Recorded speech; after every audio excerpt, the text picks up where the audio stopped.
इस वीडियो में मैं आप सभी के लिए लेकर आई हूँ SSC CGL CHSLC PO MTS railway इन सभी एग्जाम्स के लिए रिमाइंडर पर आधारित प्रश्न। तो इम्पोर्टेंट 2 से 4 क्वेश्चंस लेकर आई हूँ आप सभी के लिए। इम्पोर्टेंट है ये वीडियो। क्वेश्चन में बोला गया है 89 गुना 103 गुना 165 सिर्फ 65 है गुना 73, इसको 11 से विभाजित करनी है।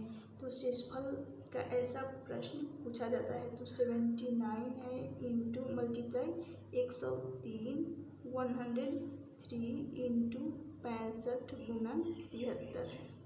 इसको क्या करना है, इसमें डिवाइड करना है 11 का भाग यदि 79 में लगा रही हूँ तो 11 7 77, लेकिन ये 89 है, कितना अधिक है, ये 2 अधिक है, तो रिमाइंडर के रूप में प्लस का 2 आ जाएगा। 11 9 99, तो यहाँ पर प्लस का 2 आएगा, प्लस का 4 आ जाएगा, कितना प्लस का 4 आ जाएगा। 11 बचे, यहाँ पर 11 66 होगा तो माइनस का 1 होगा क्योंकि 65 है। 77 चाहिए तो यहाँ 73 है तो माइनस का 4 यहाँ पर हो जाएगा। इनके बीच मल्टीप्लाई का साइन चल रहा है तो 4 दूनी 8 8 चौका 32, कितना आएगा 32। इस 32 में हमें 11 का भाग लगाना है तो 11 इंटू कितना 3 करेंगे तो 33 होगा, लेकिन यहाँ पर एक कम है यानी माइनस का 1। अब हमेशा ध्यान रखना कभी भी रिमाइंडर निगेटिव नहीं लिया जाता है। क्या नहीं लिया जाता है, यहाँ पर रिमाइंडर के रूप में माइनस का 1 आ रहा है तो हमेशा पॉजिटिव रिमाइंडर लेना होता है। तो उसके लिए क्या करेंगे, यहाँ पर जो हर है डिनोमिनेटर यानी जिससे भाग दे रहे हैं उसमें से इस एक को माइनस कर देंगे तो जो पॉजिटिव वाला आएगा वही इसका आंसर हो जाएगा, तो 10 आएगा, माइनस का 1 नहीं होगा, ऑप्शन डी होगा।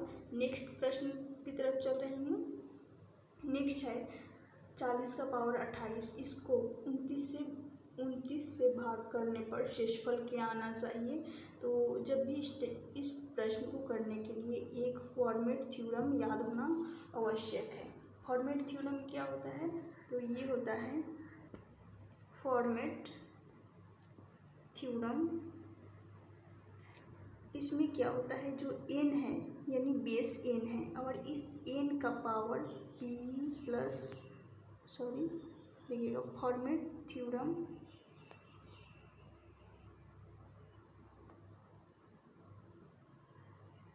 n हो गया, यहाँ पर लिख रही हूँ n हो गया, n का पावर प्राइम नंबर होना चाहिए और माइनस का 1। ये जो n है इसका पावर प्राइम नंबर और माइनस का 1 डिवाइड करते हैं क्या प्राइम नंबर से। p क्या है, p है प्राइम नंबर जिसको बोला जाता है अभाज्य संख्या और ऊपर भी प्राइम नंबर का अंतर होना चाहिए, यानी जो डिनोमिनेटर है वही अंश में क्या अंश का पावर 1 कम होना चाहिए।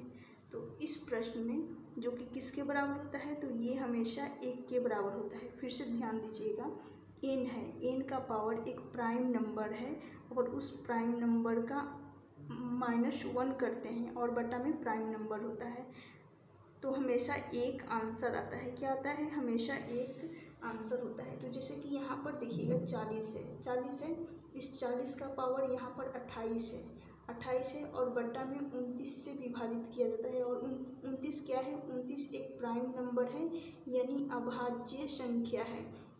और ये तो यही बन रहा है जो फॉर्मेट थ्योरम में लिखवाई हूँ, क्या बन रहा है प्राइम नंबर -1 यानी 29 है, 29 माइनस 1 करने पर 28 जो कि सेटिस्फाई हो रहा है। तो ये किसके बराबर हो जाएगा, ये 1 के बराबर। इसका हमेशा ध्यान रखना एक ही आंसर आएगा।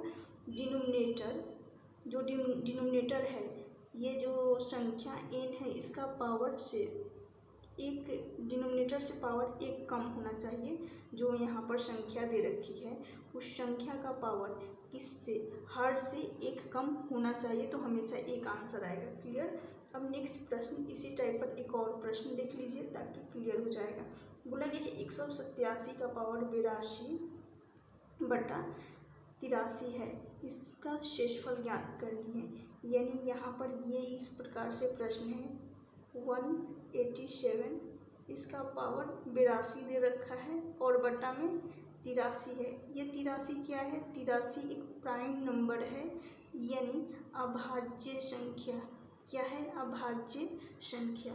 तो अभी मैं बताई हूँ कि जो फॉर्मेट थ्योरम होता है, फॉर्मेट थ्योरम, ये हमेशा बराबर होता है n होता है, n एक संख्या है, उसका पावर एक प्राइम नंबर हो, प्राइम नंबर -1 करते हैं, प्राइम नंबर -1 और बटा में प्राइम नंबर होता है जो कि किसके बराबर होता है? हमेशा आंसर 1 के बराबर होगा, यानी हमेशा 1 आएगा।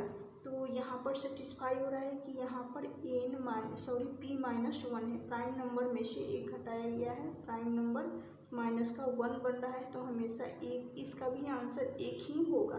क्लियर? तो ये फॉर्मेट थ्योरम याद होना आवश्यक है ऐसे टाइप के प्रश्न को करने के लिए। नेक्स्ट प्रश्न है, बोला गया है जब 3 का पावर 21 को 5 से विभाजित किया जाता है तो शेषफल क्या आना चाहिए?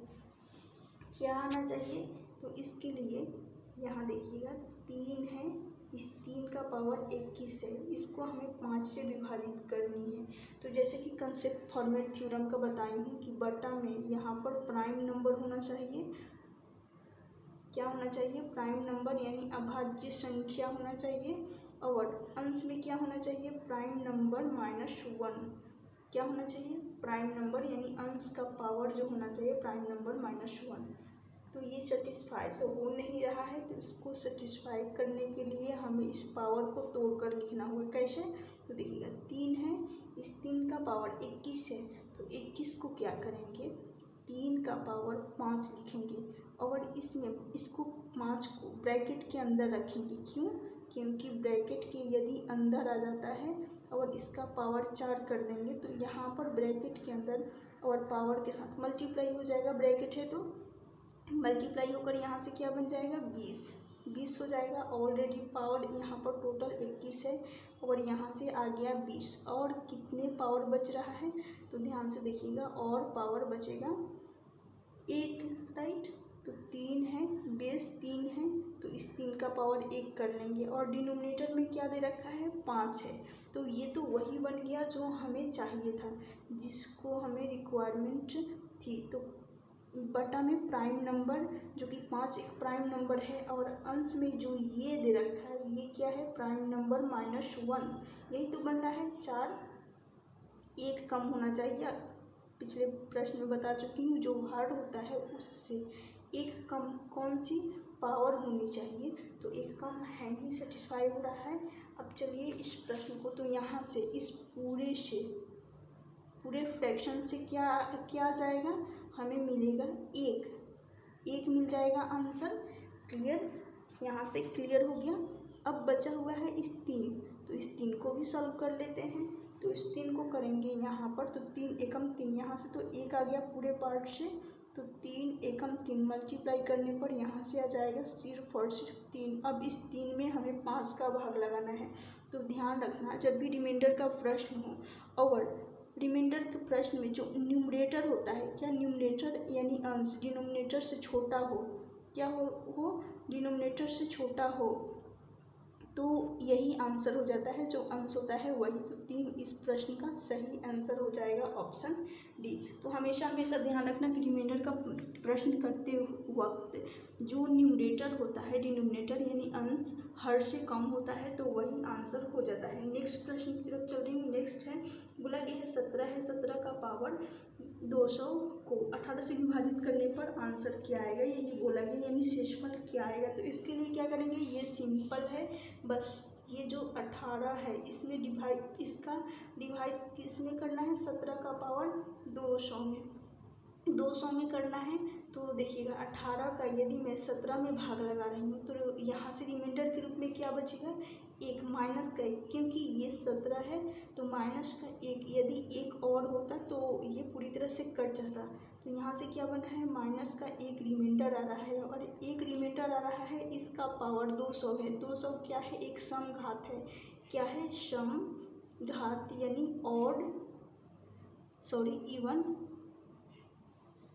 इवन पावर है। तो जब भी इवन पावर हो तो यहाँ से हमेशा हमेशा -1 हो और -1 का पावर इवन हो तो हमेशा याद रखना कि एक आंसर आएगा, वो भी पॉजिटिव में। तो ऑप्शन ए हो जाएगा इस प्रश्न का सही आंसर। नेक्स्ट प्रश्न है 93 है, 93 का पावर 187 और 99 का पावर 187, इसको 96 से डिवाइड करना है। क्या बन रहा है यहाँ पर देखिएगा 93, इसका पावर है 187 प्लस 99 है, इसका पावर है 187। इसको हमें 96 से डिवाइड करनी है। तो ये ध्यान से देखिएगा, बेस कुछ भी हो इससे हमें कोई फर्क नहीं पड़ता है, पावर सिर्फ और सिर्फ सेम होना चाहिए और इनके बीच में क्या होना चाहिए, प्लस का साइन हो। तो हमेशा ध्यान रखना कि पावर सेम है, वो भी ऑड, इन ऑड पावर है यदि, तो क्या होता है, ये हमेशा डिविजिबल होगा। ऑड पावर है तो ये हमेशा a प्लस बी से डिवाइड होगा। एन पावर जो कि एन ऑड पावर हमेशा a प्लस बी से डिविजिबल होगा। तो पावर ऑड हो गया है तो हमें इसका और इसका योग करना है। योग करेंगे तो यहाँ से आ जाएगा 9 और 3 12, फिर 18 और 1 19, 92।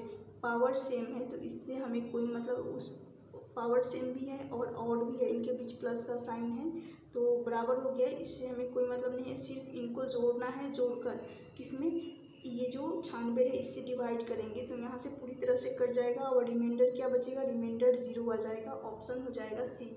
यदि आप सभी को ये वीडियो अच्छी लगी होगी तो लाइक कर दीजिएगा और इस वीडियो को शेयर जरूर करिए।